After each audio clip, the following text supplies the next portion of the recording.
그러니까 그거를 35년 동안 쌓는다. 그 쌓은 돈의 수익률이 한 3% 정도 된다. 그 돈이 딱 모아지면 한 10억 가까이 돼요. 35년 뒤에. 그럼 그거를 가지고 그럼 얼마를 쓸 수 있느냐.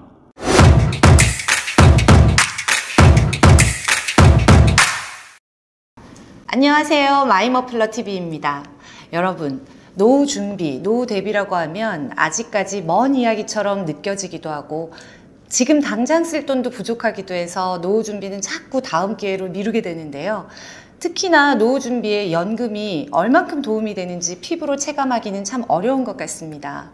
대표님, 이런 노후 준비를 하는 데 있어서 반드시 필요한 게 무엇이 있을까요? 아무래도 연금이 가장 큰 준비해야 할 요소라고 볼 수 있습니다. 우리가 경제활동을 하면 특히 이제 근로소득, 사업소득 이렇게 생기잖아요. 근데 은퇴를 하고 나면 일을 할 수도 없고, 사업을 할 수도 있지만 사업을 접는 경우가 많고, 그게 이제 어떤 명확한 의미에서 은퇴죠.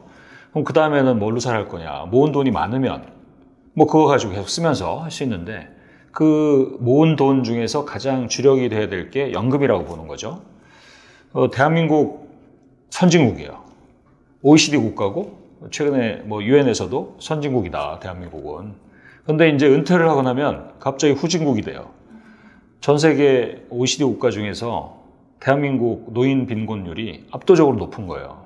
그러니까 연금 준비가 안 된 거죠. 선진국인데 연금은 후진국이다. 이렇게 말씀을 드릴 수가 있는 거고요.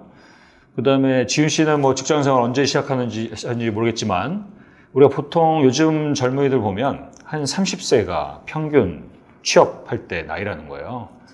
그러면 30세부터 이제 일을 해서 돈을 받기 시작해요. 근로소득이 생기는 거죠. 얼마 동안 일할 수 있느냐? 빠르면 50세. 나가는 경우 55세. 임금 피크가 대부분 55세예요. 운 좋게 60세까지 일을 해요. 보통 이제 정년이 현재까지 60세니까. 그럼 한 30년을 일하는 거죠. 그러고 나서 이제 은퇴를 하잖아요. 그럼 언제, 평균 수명, 계속 길어지고 있는데, 90세까지 이제 산다고 가정을 하면, 한 30년을 또, 그냥, 이렇게 살아야 되잖아요. 그럼 그때 뭘로 살아야 되느냐?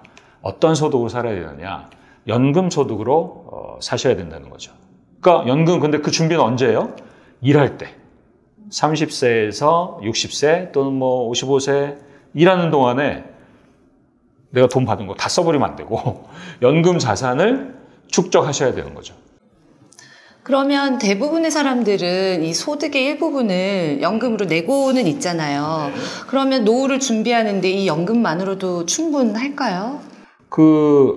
대표적인 게 이제 국민연금이에요. 그러니까 직장이 있으신 분이거나 지역가입자로도 해요.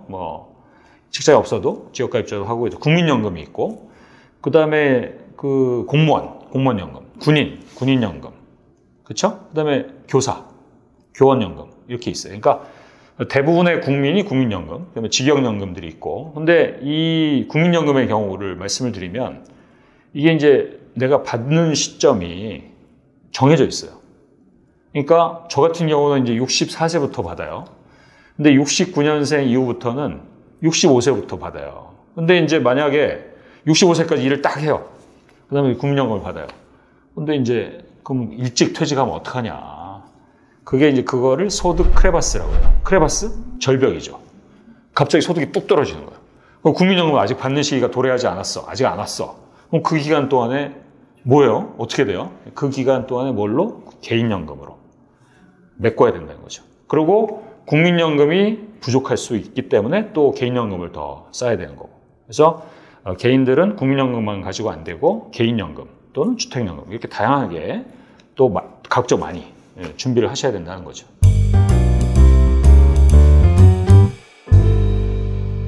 그러면 개개인마다 소득이 또 다르기도 하고 한데, 그래도 그냥 평균적으로 어느 정도 연금을 부어야 하는 게 맞을까요? 우리가 이제 소득이 있을 때, 일을 할 때 그러면은 생활비를 얼마를 쓸까?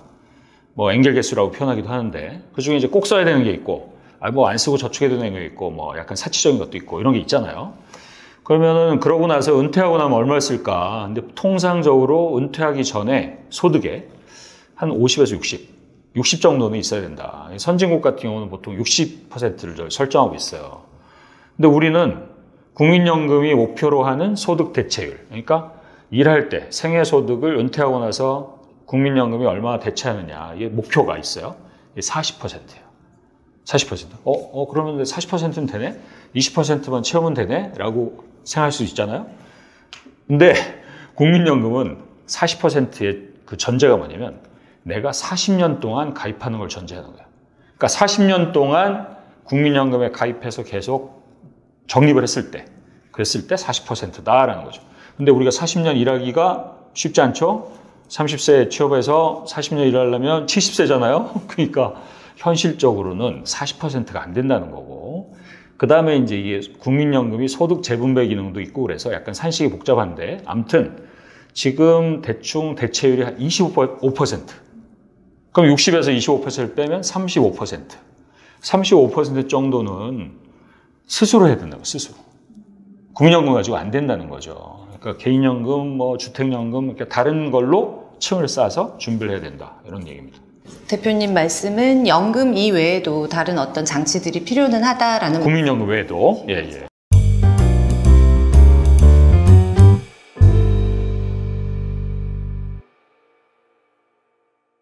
그러면 은퇴 후에는 어떤 것들이? 이렇게 하면 이제 감이 안 잡히실 수가 있는데, 우리가 이제 개인연금으로 세액공제를 받아요. 그래서, IRP, 뭐 연금저축이 있는데, IRP만을 기준으로 하면 개인형 퇴직연금인데, 700만 원까지 하면 세액공제를 해줘요. 불입할 수 있는 건 더 되는데, 그럼 거기서 이제 13.2나 16.5%를 매년 당장 낼 때마다 연말 정산할 때 돌려받는 거예요. 그러니까 가장 우선적으로 그걸 하셔야 되는데, 그럼 국민연금하고 에다가 퇴직연금도 있잖아요. 1층 국민연금, 2층 퇴직연금, 3층 개인연금, 이렇게 해가지고 얼마씩 쌓일 수 있느냐. 그 연소득이 5천만 원인 직장인을 기준으로 했을 때 대충 한 1,600만 원 가까이, 한 1,570만 원 정도를 매년 국민연금으로 쌓고 퇴직연금으로 쌓고, 그다음에 내가 700만 원까지 채우면 그만큼 쌓는 거야. 그러니까 그거를 35년 동안 쌓는다. 그리고 그 쌓은 돈의 수익률이 한 3% 정도 된다. 그러면 그 돈이 딱 모아지면 한 10억 가까이 돼요. 35년 뒤에.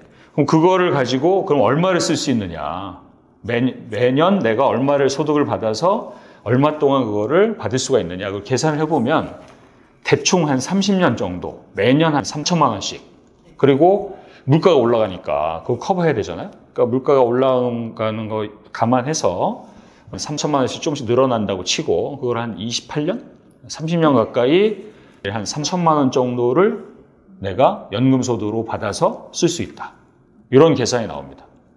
그러니까 수준에 대해서 감이 안 잡히시면 층을 쌓아야 되는데, 국민연금, 퇴직연금, 세액공제 받는 한도 700까지 쌓아서 하시면 그것도 한 35년, 그리고 그 운용수익률이 한 3% 정도, 이렇게 하면 그 후에 은퇴하고 나서 한 대충 30년에 연간 3천만 원 정도씩 내가 받을 수 있다. 근데 이제 이거가 어떤 분은 괜찮은데 하실 수도 있고, 어떤 분은 적은데 하실 수도 있고, 그럼 거기에 따라서 적다고 생각하시는 분은 어떻게 돼요? 더 쌓으셔야 되는 거죠. 또 다른 숫자로 해서. 여러 장치들을 층을 쌓아서 잘 만들어야 한다는 말씀이시잖아요.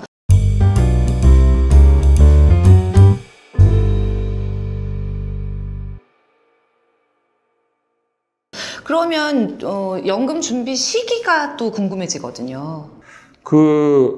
좀 전에 말씀을 드린 대로 일하는 기간이 많아야 되겠죠? 그렇죠? 그리고 일하는 동안은 어때요? 결론은 빠르면 빠를수록 좋다. 자기가 소득이 있을 때, 현재 지금 뭐 젊으신 분들, 그다음에 이제 갓 직장에 들어가신 분들, 나는 뭐 아직은 딴 거 뭐 해야 돼. 근데 직장에 들어가자마자 시작할수록 좋고, 그다음에 이제 뭐 승진도 하시고, 그다음에 뭐 연차도 쌓이시고 그러면은 급여가 올라갈 텐데, 급여가 올라갈수록 어떻게 해요? 더 많이. 그러니까 700까지 아니고 더 될 수 있으면 1800까지 할 수 있으면 하셔서 최대한 많이 쌓는 게 좋다. 왜냐하면 은퇴하시고 나면 돈 쓸 데가 없을 것 같죠. 생각보다 쓸 때가 많죠. 또 손주들 뭐 용돈 줘야 되고, 그렇죠? 그 다음에 해외여행도 다니셔야 될 텐데 또 이제 가장 결정적인 게 뭐냐? 아파요. 의료비가 많이 나와요.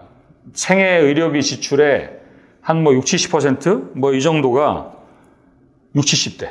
그러니까 은퇴하시고 나서 그때 막 집중돼요. 물론 요즘에 워낙 건강관리들 잘 하시니 하니까 그 의료비가 뭐 지금 통계 가지고 맞을지는 잘 모르겠으나 어쨌든 나이 드셔서 돈 쓸 때가 많아진다. 생각보다 항목이 달라진다. 슬프네요. 일 열심히 하셨는데 나중에 몸까지 아프시면. 그러니까요. 그래서 지금 준비는 빨리 하실수록 좋은 거고, 그 다음에 이게 지금 점점 더 그 장수, 그러니까 생존 기간이 늘어나는 거잖아요. 예전에 옛날에는 우리가 막 장수만세, 그래서 막 장수가 엄청난 복 중에 하나다, 뭐 오복 중에 하나고 가정에서 축복이다 했는데 준비가 되지 않은 상태에서 맞이하는 노후, 장수, 이거는 어떻겠습니까? 힘든 거죠. 나한테도 힘들고 가족들한테도 힘들고 어떻게 보면 또 사회한테도 힘든 거고. 그래서 우리가 연금이 이렇습니다. 어쨌든 국가나 직장, 회사가 해주는 부분이 있는데 그거 가지고 안 되는 거예요. 개인이 스스로 하는 부분, 그 부분에 대해서 제도적인 어떤 세액공제나 장치, 그리고 스스로 아까 말씀드린 그 감이 오시겠죠? 자기가 어느 정도 쌓으면 은퇴하시고 나서 얼마씩 몇 년 동안 받을 수 있다. 그거에 따라서 그럼 난 더 해야 되겠네? 이런 것들에 대해서 감을 잡으시고 준비를 하시는 게 저는 꼭 필요하다. 이렇게 말씀드리고 싶습니다.